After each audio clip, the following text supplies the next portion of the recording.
I am CEO and co-founder of Domna. We do energy efficiency retrofit for housing portfolios here in the UK. We serve about 15,000 homes a year today, and that's delivered retrofits, not just the modeling side. We're a team of about 90, and we combine software as well as services. So we start non-intrusive predictive stock assessment model with about 4 billion data points now. We're 97% accurate outside in estimating what a post-retrofit energy efficiency improvement is going to look like, valuation impact we layer on there, bill savings, et cetera. But then we feel very strongly that it's important to also complete the work on site.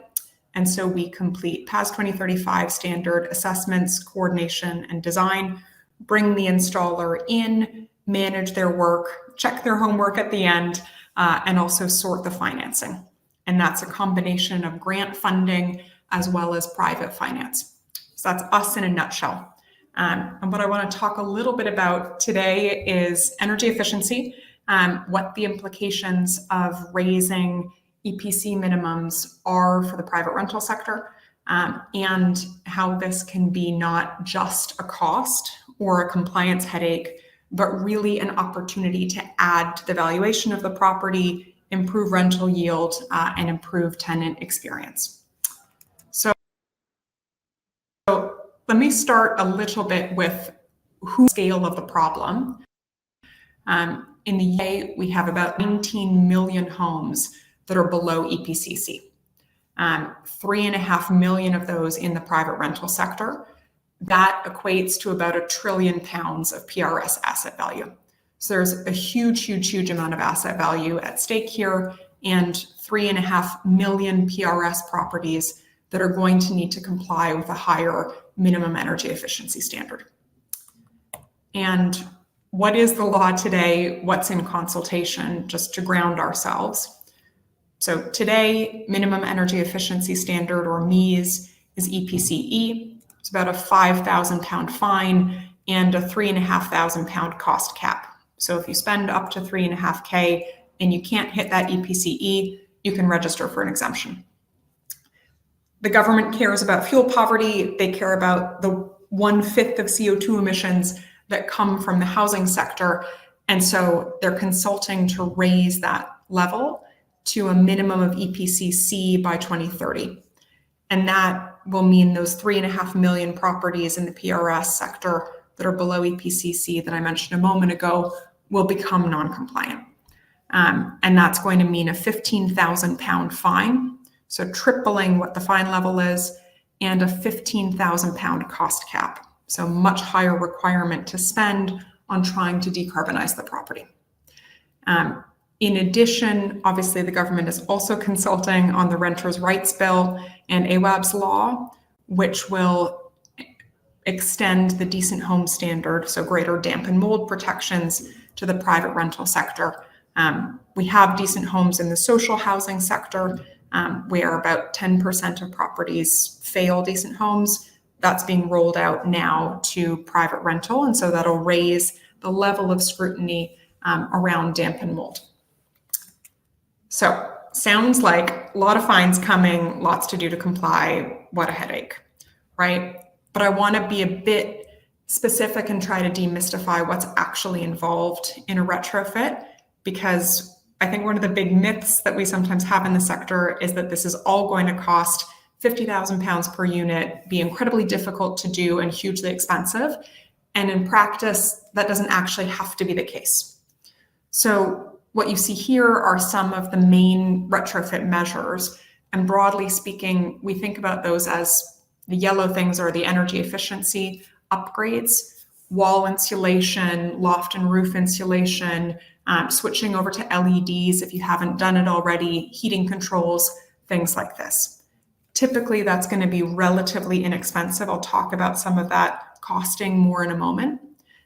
And then in blue, you have electrification and renewables, right? So you will have seen a lot, obviously, about heat pumps, about solar panels.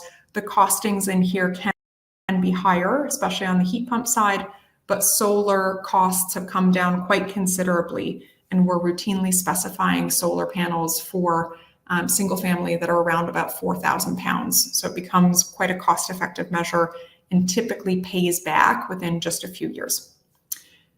Critical element to highlight is obviously ventilation as well, right? Any insulation job that you're going to do, you want to pair it with a ventilation measure.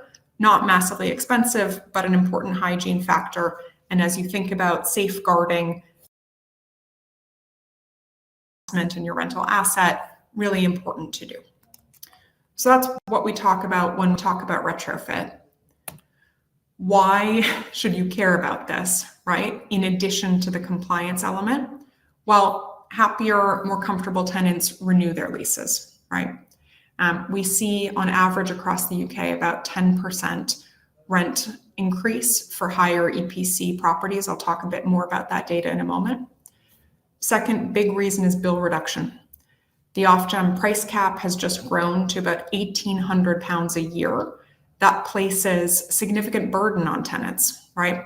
And so whether you're an HMO or PBSA operator who's paying for this yourself, or a standard landlord whose tenants are paying for this, you're going to see this reflected in the rent.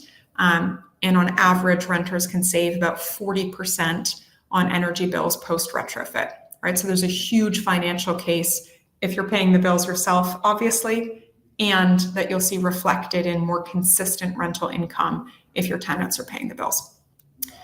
And the third that I want to highlight is around health, right? So tenants who live in EPC D through G properties are 73% more likely to live with damp and mold. So there's a huge correlation between damp and mold problems and energy efficiency, and really significant risk reduction for you as a landlord from retrofitting the property to a good standard. So what does it cost to do this stuff? What's the gain? You know, I spoke earlier about some of the energy efficiency measures, some of the electrification and renewables. We like to think about this at Domna on this grid of gain in energy efficiency measured as SAP points versus the cost.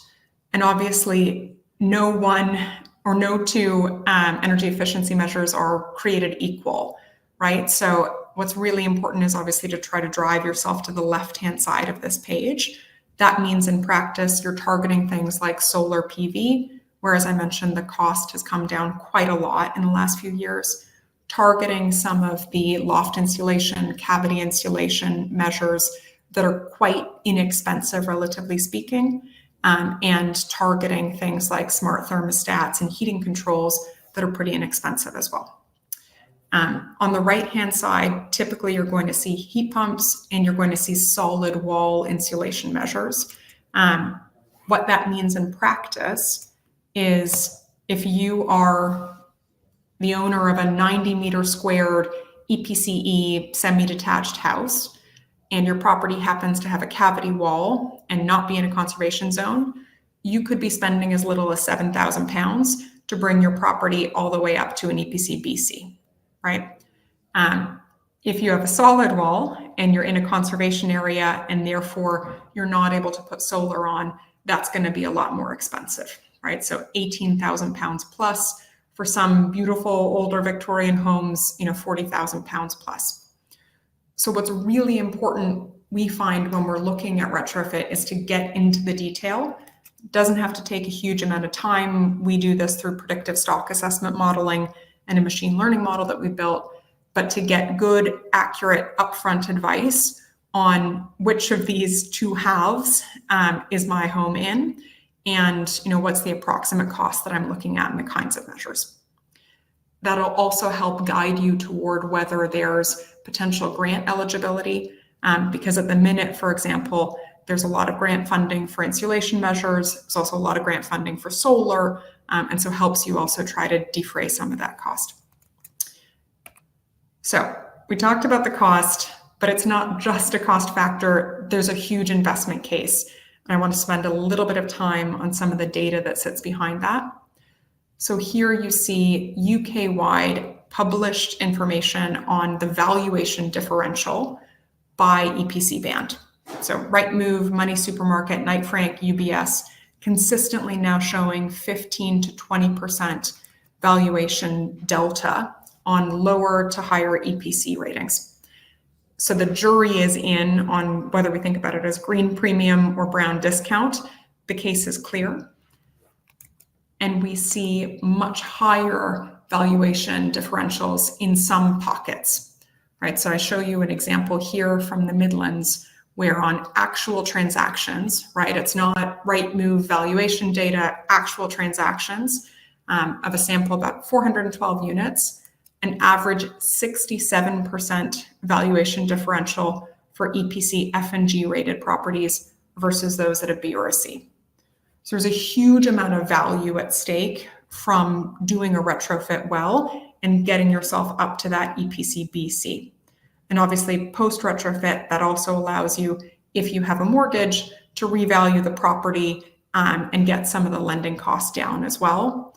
It also allows institutional investors to start to come into this sector. And we're seeing more and more of that activity of people acquiring lower energy efficient properties, starting to retrofit them and either flipping them and putting them back on the market or putting them into consolidated PRS portfolios that have higher EPC, ESG credentials, better renter experience, and lower cost of tenancy.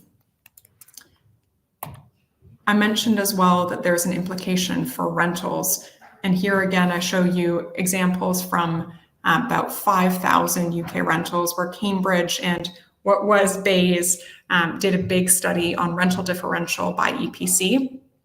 Again, about an 11% uplift for properties below EPC C to those at a B or C. So a huge increase in your income as well as in the capital value of the property. This is another example from Nationwide where they saw a similar valuation delta. So how should you go about doing this? Because there's a compliance mandate, there's also a valuation case, and there's a rental income case, but it can be a really complicated market to explore. So the way that we think about it is always start non-intrusive, whether you work with us or somebody else, get a good grip on what your approximate cost is going to be and also what grants you might be eligible for. There's about £2 billion of grant funding toward retrofit in the UK today. PRS is eligible for that. And so good to get a good idea of that up front. Second, always do a PAS 2035 on-site retrofit assessment. It takes about 2 days to get qualified as a domestic energy assessor. So if you get a 50 quid EPC, the recommendations will be all over the shop. Whoever you work with, you should look for PAS 2035 as the standard. That will mean that the assessor is looking at damp and mold and ventilation as well as energy efficiency. And it'll also give you the assurance that you're working with somebody more skilled. And then we always recommend having an independent coordinator or PM from the installer. Reason for that being you don't want whoever is managing the job to have an incentive to big up the cost of the program. And so again, a PAS 2035 retrofit coordinator is usually the person who can help guide you through that process.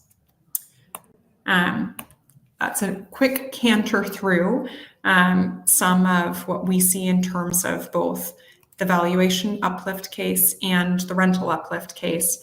I think the big message here is MEES is rising. We're all going to have to comply with it, and for very good reasons. But it's not just a cost. There's huge value at stake. £1 trillion of assets that are subject to minimum energy efficiency standards and could see £200 billion plus in valuation impact post retrofit. So huge, huge, huge investment case, not just a compliance requirement. Thanks so much.